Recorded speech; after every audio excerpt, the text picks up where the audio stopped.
kultur itu nilai yang disepakati masyarakat, meskipun persepsi itu salah. Saya cerita sedikit tentang keunikan kultur. Nabi Yunus itu nabi. Di mana-mana nabi itu mengajak ke tauhid, ajaran yang benar. Dan dulu nabi itu nggak punya polisi, nggak punya densus, jadi nggak bisa nabi nyuruh yang nggak setuju tangkap, itu nggak bisa. Tapi punya Tuhan. Jadi kalau yang tidak percaya dakwahnya itu ancamannya azab. Dulu itu nggak ada polisi, nggak ada pengadilan, sehingga kalau ada kesalahan itu ancamannya itu akan turun apa? Azab, siksa itu. Sekarang kan kalau kita jadi pemimpin kan agak enak itu, punya keamanan, punya macam-macam lah. Singkat cerita, sudah dakwah sekian tahun itu umatnya nggak percaya kalau beliau seorang nabi, bahwa ajaran tauhid itu benar. Akhirnya cerita ini terkenal sekali, mungkin beberapa terputus ya, tapi terputus cerita ini saya ceritakan secara lengkap. Terus beliau cerita, ini waktu sudah lama saya dakwah, sudah lama saya sosialisasi itu tentang kebenaran, Anda tetap nggak iman ini 3 hari lagi pasti ada adab. 3 hari ada adab itu delalah masyarakatnya tuh kepikiran, jangan-jangan iya itu. Nah ketika jangan-jangan iya itu diintip, rumahnya Nabi Yunus itu diintip, ya agak aneh itu. Diintip delalah orangnya nggak ada itu. Kalau Quran bahasakan abaqo itu minggat itu pergi nggak pamit ya. Itu bahasanya abaqo itu minggat, meskipun kita tidak mungkin membahasakan Nabi itu minggat, tapi dibahasakan tindakan kan tidak mungkin karena nggak pamit itu. Jadi harus dibahasakan minggat itu. Quran sendiri bahasakan abaqo. Nah cara berpikir masyarakat gini, kalau kampung ini mau dibalik sama Allah, mau ada adab, logikanya yang tahu akan ada adab itu pasti sudah pergi. Padahal Nabi Yunus pergi ini bukan karena takut adab, mangkel. Nyai suwi gagal seminggat ya kan gitu. Jadi ada kiai minggat itu ya ada dalilnya, karena dulu itu kalau mangkel itu suami mangkel istri itu ya harus minggat, istri harus minggat. Dulu itu ya boleh, maksudnya boleh itu ya kalau darurat ya minggat sedikit lah, tidak apa-apa. Nah, Nabi Yunus itu minggat tadi abaqo itu kalau dalam bahasa Arab pergi nggak pamit ya. Kalau orang Jawa bilang minggat. Kalau itu sebenarnya saking mangkelnya, saking emosinya, beliau akhirnya meninggalkan kaumnya tanpa pamit.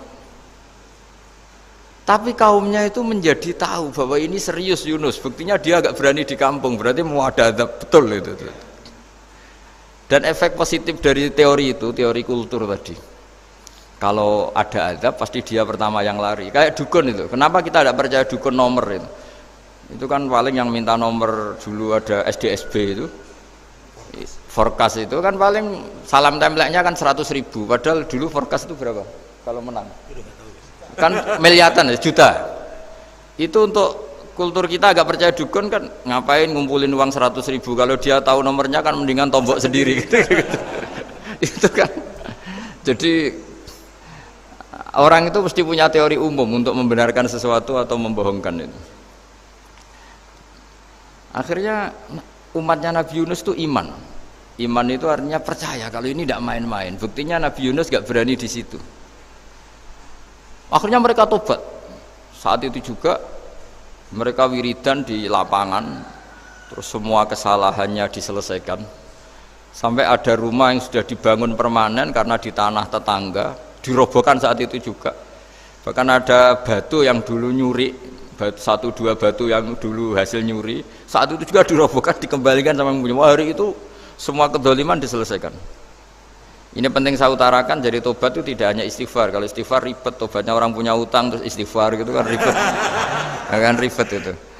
Ada punya utang terus minta maaf itu kan ribet itu kan, harus diselesaikan itu.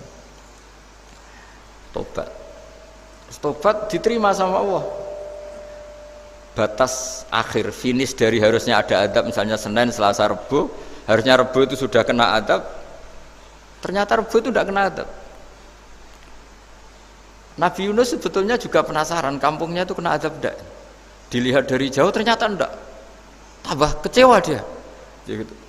Wah ini saya kalau pulang pasti dibunuh karena saya dianggap pembohong. Di masyarakat situ ada aturan siapa yang bohong dibunuh. Padahal Nabi Yunus ngumumkan nanti Rebu ada azab. Kira-kira gitu lah. Ternyata Rebu itu tidak ada azab, makanya dia sudah di batas kampung kembali minggat lagi karena nanti pulang pasti dibunuh karena dia dianggap bohong. Ya akhirnya masyhur itu, terus dia ikut nelayan sekenanya, yang penting lari dari kampung. Ikut nelayan sekenanya. Zaman itu, ini saya ulang lagi zaman itu. Nanti ini efeknya nanti ke tauhid. Zaman itu para nelayan tuh kayak sepakat. Kalau ada kapal atau perahu kok mau tenggelam, itu pasti ada yang minggat. Artinya minggat itu pergi tidak terhormat itu. Terus fasahama fakana minal mudkhadin. Nah, dulu itu orang sudah punya peradaban. Ini cerita kultur, sudah punya peradaban. Punya peradaban. Ya sekarang gini, kalau nyemplungkan salah satu kan tidak adil diundi. Diundi. Ternyata yang keluar dia Nabi Yunus. Terus mereka tahu ini orang nggak pantas dikorbankan karena Nabi di mana-mana itu ganteng. Memang Allah itu punya sunat unik. Nabi itu harus paling ganteng di kampungnya. Nasabnya juga harus paling baik. Kabar-kabarnya juga istrinya harus paling cantik. Itu memang aturannya gitu. Nggak tahu saya. Dulu saya juga janggal. Kenapa Nabi aturannya harus gitu? Tak angen-angen di pemimpin elek isin itu. Maksudnya misalnya pemimpin dia pesek keriting itu kan piye gitu rasanya itu. Jadi Nabi itu pasti itu paling ganteng di kampungnya. Terus dari nasab ya terbaik. Terus rata-rata istrinya itu ya selain solihah itu ya paling cantik. Karena ya dibully kan, sopar tidak jadi nabi, bojone elek kan ya ribet kalau misalnya ada yang bully gitu kan juga ribet. Singkat cerita terus dia akhirnya ditenggelamkan, dibuang karena beliau seorang nabi. Faltaqamahul khut, beliau ditelan ya. Iltiqam itu tidak digigit, ditelan ya. Karena ditelan beliau tidak ngalami dikunyah, ditelan. Iltiqam itu ditelan. Karena beliau seorang nabi, di dalam batnil khut itu di perut itu dia wiridan, dan barokahnya wiridan itu perut ikan ini menjadi masjid. Dia nyaman di situ, nyaman karena terus ngalami karomah lah. Andikan wali itu ngalamin karomah. Nah kesimpulan dari cerita ini itu apa? Masyarakat itu akan selalu dengan kulturnya sendiri. Para nabi juga punya kultur sendiri. Dan Allah yang ngelola itu semua. Saya ulang lagi, Allah yang ngelola itu semua. Makanya terus dua kultur ini kalau Allah menghendaki itu gampang sekali. Akhirnya yang terjadi apa? Nabi Yunus jadi kasih sanksi Allah karena pergi tidak pamit. Masyarakatnya justru enggak karena tobat. Dan tobatnya masyarakatnya ini karena kekeliruan Nabi Yunus. Keliru dengan makna bukan dosa. Andaikan Nabi Yunus saat itu kok di rumah ingin menyaksikan azab, itu masyarakat mesti gak percaya kan ada azab. Mau ada azab kok dia di rumah gitu. Jadi unik, Allah cara ngelola masyarakat itu unik. Nah, dari keunikan cara Allah ini kemudian lahirlah ilmu yang bernama ilmu tauhid, ilmu tawakal, ilmu pasrah nang pangeran itu.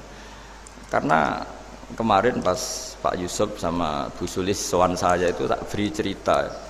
Agama itu milik Allah, sehingga teori yang dikatakan manusia itu ya teori saja, tetap semua itu di tangan Allah.